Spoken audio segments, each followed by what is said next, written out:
Hey you guys, what is up? It is Drew and we're back again with another video. We're back with part 2 of this engine swap on this 2010 Honda.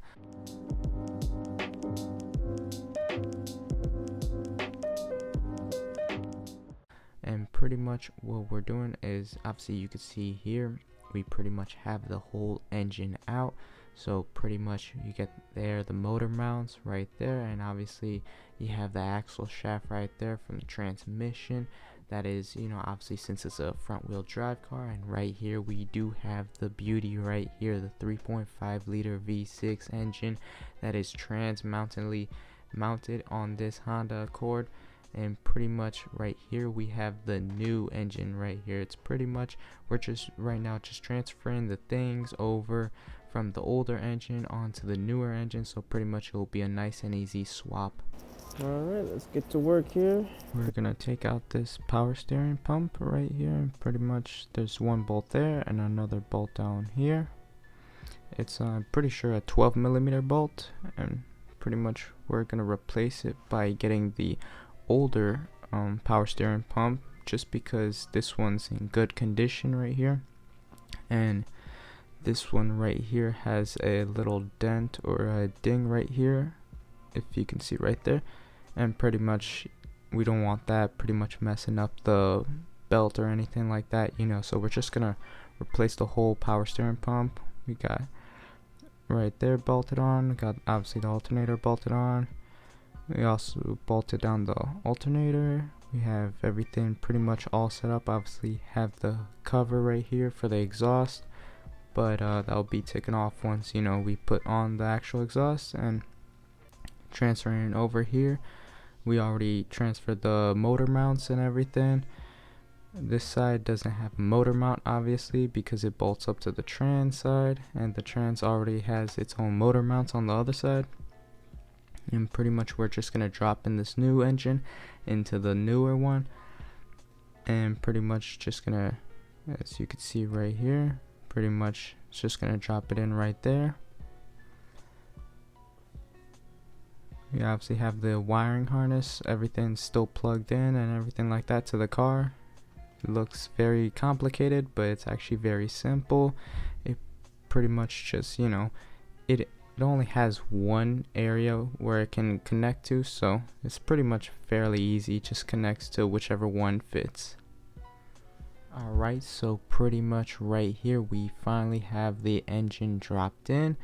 Pretty much it was a little difficult just because you are dealing with an engine that's like 600 pounds and you're trying to maneuver it with the crane, so it's obviously not easy, but all you need is patience and obviously a lot of time.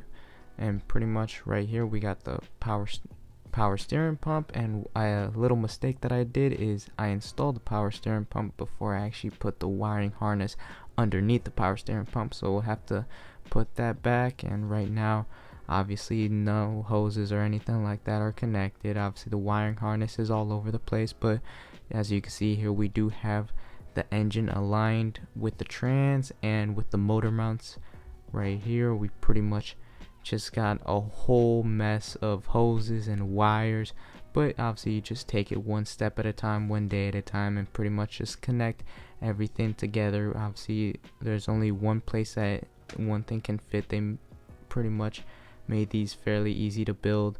Right here we obviously have the older wiring harness that we're not going to need, and right here is the old beat up 3.5 liter V6 engine, pretty much just sitting right there on the side. And right now we're just checking for if we manage to transfer everything. Pretty much we're going to use obviously the newer intake manifold and install it onto here. We're not going to install any of the older intake manifolds or bolts onto this side, but pretty much we're just going to plug in the wiring harness into the obviously the spark plugs right there, connect the catalytic converters. We still got, I believe, 2 or 3 bolts right here on this side. We obviously have all the bolts down on the underside of the car, but we still need to bolt up the top part. Right here we obviously have the computer installed, got the air intake right here, and pretty much right there. We still got to get that bolt there. We kind of lost it, so we got to go get it from the dealership, and pretty much that's how we're going with right now. Right here we finally got the wiring harness plugged in into the spark plugs. Obviously you still see there that there are some wires that still need to be plugged in, but that'll be more for the radiator side, so it's not sensors or anything like that that we're necessarily worried with at the time. Finally got the belt on, had to take out the power steering pump to get the wiring harness underneath the power steering pump, but pretty much we just got some of the hoses down here already plugged in. Still need the catalytic converter, but we finally got the starter right here installed onto the actual trans side slash motor side, and pretty much we do have the back side of the motor mount bolted up along with the spark plugs there. And right here we do have the gas line that we finally connected there. We do have some of the coolant hoses right there, and pretty much we're just going to install the intake manifold now.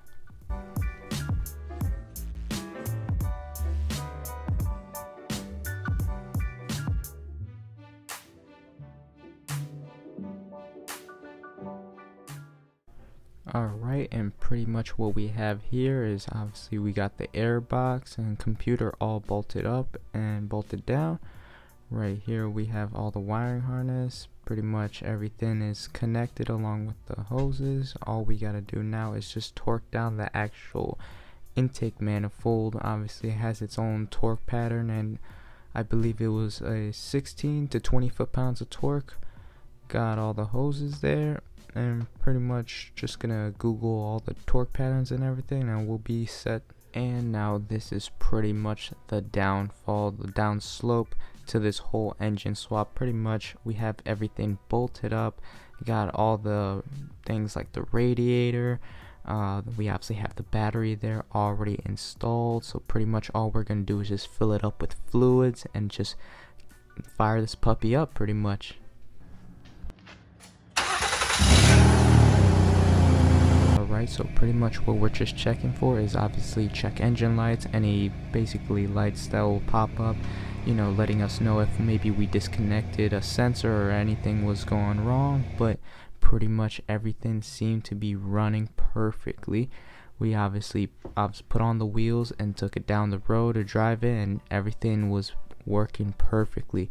I'll obviously let you guys know if there's any updates or anything like that. That smoke is just from pretty much the exhaust being fresh and everything, but that's pretty much it for this video, guys.